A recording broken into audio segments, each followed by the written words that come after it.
Coucou tout le monde et bienvenue dans un nouveau vlog. Je vous retrouve, on est samedi matin et à mon avis ça va être un vlog assez tranquille, assez cosy parce que je vais vous le dire clairement, il va pas se passer grand chose je pense. Pourquoi j'ai eu envie de vlogger à la base, c'est parce que je suis en train de lire Will Gigot de Estelle Faye que je lis en lecture commune avec d'autres jurés du PLIB 2022 et je me suis dit que ça pourrait être sympa de documenter une des lectures du PLIB.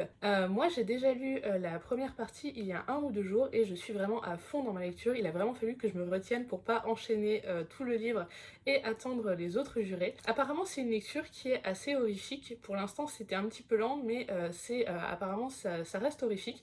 Et donc je me suis dit que ça pourrait être sympa en fait de partager ça avec vous parce que même si je suis très bien dans ma lecture, je sais clairement que je vais avoir les chocottes parce que je suis une petite flippette. Et je me suis dit que ça pourrait être chouette de vous montrer un petit peu cette lecture au fur et à mesure du week-end. C'est un livre qui est très court, il fait 250 pages, quelque chose comme ça, et donc pour la partie 2, il faut qu'on lise 80 pages. Donc clairement, je vais pas lire que ça ce week-end, je vous montrerai au fur et à mesure ce que je vais lire d'autre. Sinon, à part ça, hier soir, on est allé voir La Belle et la Bête, la comédie musicale au Playhouse à Édimbourg. C'était absolument génial, c'était vraiment chouette. On savait pas trop au début à quoi s'attendre, on savait pas en fait si ça allait être une reprise du film ou du dessin animé. En fait, c'est ni l'un ni l'autre. Clairement, ils ont repris les grandes chansons les plus connues du dessin animé. Ils reprennent exactement l'histoire et les personnages, ça y a pas de souci. Mais ils ont rajouté pas mal de chansons inédites, je dirais au moins 6 ou 7. Il y a aussi beaucoup d'humour et la mise en scène et surtout le côté technique était vraiment très impressionnant. Il y avait un grand jeu de lumière, de miroirs, etc. C'était vraiment très très beau. Les chanteurs et les danseurs étaient très talentueux. J'ai eu les chansons dans la tête toute la nuit. Ce matin en me levant, je les avais encore dans la tête. Pour ce qui est du programme du reste du week-end, on va peut-être faire une petite balade cet après-midi. Selon ce qu'on fait, selon la météo, je vous filmerai peut-être ça. Moi, d'ici là, je vais aller avancer dans ma partie 2 et je vous dis à plus tard. Ciao!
Recoucou tout le monde, je vous retrouve, on est toujours samedi, il est 5h30, il fait nuit noire. Bah oui, l'Écosse en novembre à 4h30, 5h il fait nuit.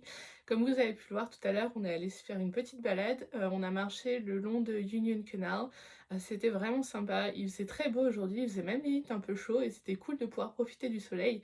D'autant que, la pluie revient à partir de demain et le grand froid, on aura peut-être même un petit peu de neige bientôt. Ça, j'avoue que j'ai hâte, la neige.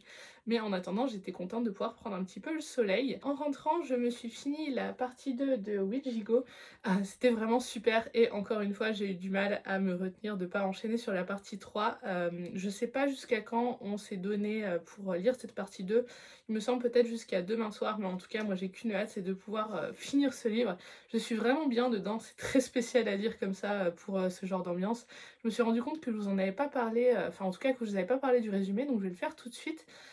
On se trouve au moment de la Révolution française et on a un soldat de la Révolution qui a été chargé d'aller débusquer un noble qui se cache dans son fort en Bretagne. Et le noble lui dit d'accord, je vais te laisser m'embarquer, je n'opposerai pas de résistance, mais par contre, je veux une chose, c'est que tu me laisses la nuit pour te raconter mon histoire. Et donc ce noble, Justinien, va lui raconter sa vie quand il était plus jeune. 40 ans plus tôt, il était allé sur l'île de Terre-Neuve, donc c'est une île qui est à l'est du Canada, c'est une très très grande île. Et en fait, là-bas, il a vu des choses très étranges. Ce Justinien, c'était donc comme je vous l'ai dit, un noble, mais désargenté, qui avait été complètement abandonné par sa famille et qui s'était retrouvé en fait à prendre part à une expédition sur l'île de Terre-Neuve pour résoudre un mystère dont j'ai pas envie de vous parler parce que j'ai pas envie de tout vous spoiler. Mais il se retrouve donc à prendre part à cette expédition où les gens meurent plus ou moins les uns après les autres de manière très très mystérieuse. Le titre en dit pas mal si vous avez la référence. Moi j'ai mis un petit moment à capter parce que je connaissais ce à quoi il fait référence mais sous un autre nom.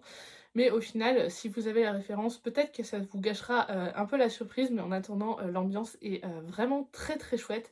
C'est pesant, on est vraiment sur les considérations psychologiques des personnages.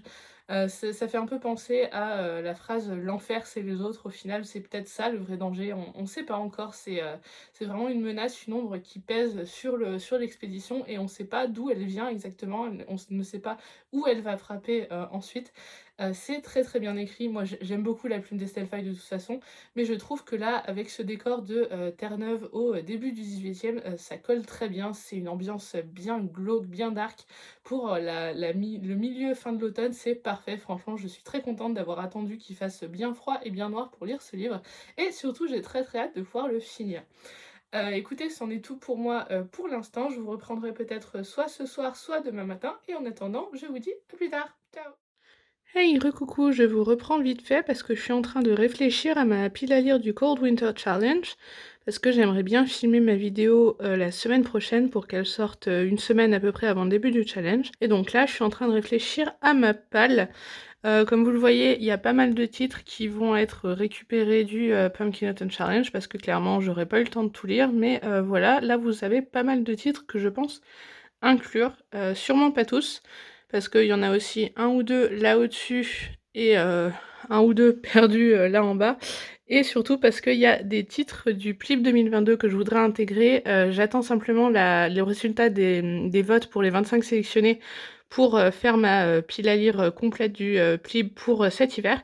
Mais donc voilà, au moins ça vous donne un petit aperçu. Sachez qu'il y aura pas mal de ces titres qui risquent de se retrouver dans ma pile du Cold Winter. Voilà, à plus tard. Hey coucou, je vous reprends finalement, on est toujours samedi soir, j'ai mon petit assistant avec moi vu qu'on vient d'ouvrir des colis, il était ravi, il est toujours là. Si je vous reprends, c'est que je viens d'avoir une petite réception qui est en rapport avec le Cold Winter Challenge, donc je me suis dit que j'allais vous la montrer. Il s'agit de The Christmas Horrors and the Naughty List de Tom Fletcher, qui est donc le tome 3 du Noëlosaure.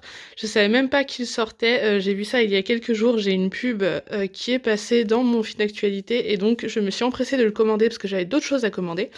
Donc voilà, il est très très beau, il est magnifique, je vais vous montrer, c'est un hardback qui est très joli ma foi. Et regardez, il est vraiment trop trop beau, je suis trop contente de l'avoir. Je pense que ça sera mon seul, ou en tout cas un de mes seuls achats pour le Cold Winter de cette année, parce que j'ai vraiment envie de vider ma palle. Mais celui-là, il me fallait. J'adore la saga du Noëlosaure. Si vous ne l'avez jamais lu, tentez, franchement, c'est vraiment super. C'est de la très bonne littérature jeunesse. Je vous montre Zéphyr au passage. C'est de la très très bonne littérature jeunesse, c'est vraiment très chouette. C'est inclusif aussi dans la mesure où le personnage principal est un petit garçon qui souffre de handicap. C'est des histoires qui ont été pensées par Tom Fletcher pour être lues par des enfants en bas âge avec leurs parents, ce qui fait qu'il y a aussi pas mal d'humour à destination des parents. Donc que ça soit pour vos enfants, vos tout jeunes ados ou pour vous, foncez, vraiment foncez les yeux fermés. C'est adorable et en plus c'est illustré. Je vais essayer de vous trouver quelques illustrations, mais à une main c'est pas simple.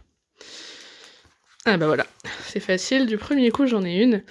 Voilà, c'est vraiment des livres très très beaux et en plus vous voyez c'est une typo un peu particulière avec souvent des phrases comme ça qui sont mises en plus gros, en gras, qui vraiment pop du texte. Ne prenez pas peur en vous disant «Ah c'est un livre tout en anglais qui est ma foi assez gros hein». Il fait plus de 400 pages ce tome-là, mais vraiment ne prenez pas peur, ça se lit très très bien, c'est ce que je conseille en première lecture en anglais. N'est-ce pas Zéphyr? Parce que, c'est très, très simple à lire, c'est vraiment pensé pour des jeunes enfants et donc n'hésitez pas si vous souhaitez vous lancer pour une petite lecture, pour Noël. C'est, très mignon et très accessible et à la fois très drôle. Voilà, je vous dis à plus tard. Recoucou tout le monde, je vous retrouve, on est dimanche matin, il doit être 11 h à peu près, j'ai pris mon petit déj, j'ai préparé ma semaine dans mon bullet journal et là je vais me poser pour lire un petit peu, je vais continuer ce que j'ai commencé hier soir, j'ai commencé 4 sœurs, le tome 1, donc Enid, c'est la BD, c'est l'adaptation évidemment des romans de Malika Ferjouk. Pourquoi j'ai pris ça hier soir? Parce que je vous disais que Wijigo c'est un peu horrifique mine de rien. Et oui, même si jusque dans la partie 2 pour l'instant on voit pas encore trop de choses trop glauques ou trop noires, l'ambiance est assez pesante pour que j'avais pas envie d'aller me coucher en restant là-dessus. Donc je me suis dit quoi de mieux pour ça, pour une flippette comme moi, que de lire une petite BD toute mignonne.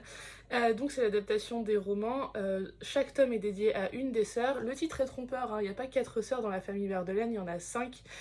Ça va de 9 ans à 23 ans. En fait, les 4 dernières ont été recueillies par la plus grande suite à la mort de leurs parents. Et donc chaque tome suit une des sœurs qui a son caractère bien à elle. Là on suit Enid qui est la petite dernière qui aime jouer dehors, qui adore les animaux etc. et qui aussi doit composer avec les caractères de ses 4 sœurs. J'aime beaucoup cette ambiance. Le style graphique n'est pas forcément celui que je préfère mais ça reste assez agréable. Je vais vous montrer une ou deux planches vite fait. Vous voyez c'est pas très... C'est pas ce que je préfère, mais par contre la palette de couleurs est très chouette. On sent bien l'ambiance vieille maison. Voilà, par exemple, si je vous montre ça, vous allez vraiment le voir. On sent bien l'ambiance vieille maison, un petit peu décrépit. Il y a une tempête et ça, c'est vraiment bien reproduit graphiquement. Enfin bon, c'est très très chouette. C'est une grosse BD, hein, elle fait 150 pages, c'est pour ça que je ne l'ai pas finie. Je vais me lire la deuxième partie là tout de suite. Et puis après, je me suis prévu de lire pour aujourd'hui qui va sûrement durer 1 ou 2 jours, What the Wind Knows de Amy Harmon. Il fait partie de ma pile à lire du Pumpkin. J'ai vraiment très très hâte de le lire, mais je l'avais un petit peu laissé de côté parce que j'ai lu pendant le Pumpkin The Missing Sister, donc le 7e tome des 7 sœurs de Lucinda Riley, et on est sur la même thématique, c'est-à-dire sur la guerre d'indépendance irlandaise et sur le conflit irlandais en général. Donc j'avais pas forcément envie de lire 2 livres de suite qui sont en plus un peu dans la même branche, c'est-à-dire des livres historiques avec de la romance et des destins de femmes. Je voulais bien laisser du temps entre les deux, là ça doit faire peut-être presque 1 mois que j'ai lu The Missing Sister. Donc je vais commencer ça aujourd'hui et j'ai très très hâte parce que honnêtement on n'entend que des retours excellents. Sinon pour aujourd'hui c'est à peu près tout. Juste pour vous dire, hier soir on a regardé Red Notice, c'est le nouveau film Netflix, c'est un film un peu d'action qui tourne autour d'un casse et d'un vol d'objets d'art et d'antiquités avec Dwayne Johnson, Ryan Reynolds et Gal Gadot. C'était sympa mais sans plus, honnêtement j'ai vu bien mieux dans le même genre mais c'était drôle, ça reste cool, les effets sont chouettes et le petit twist à la fin fait penser que oui, s'il y a une fuite éventuellement on la regardera, maintenant ça casse pas non plus 3 pattes à un canard. Là je vais aller faire des pancakes pour midi et puis cet après-midi ça sera à la cool. Je pense pas que je vais vous reprendre, donc je vous dis un grand merci d'avoir regardé ce vlog jusqu'au bout. J'espère que vous, ça va. N'hésitez pas à liker ou à commenter si ça vous a plu. N'hésitez pas à vous abonner à la chaîne et je vous dis à très bientôt. Ciao!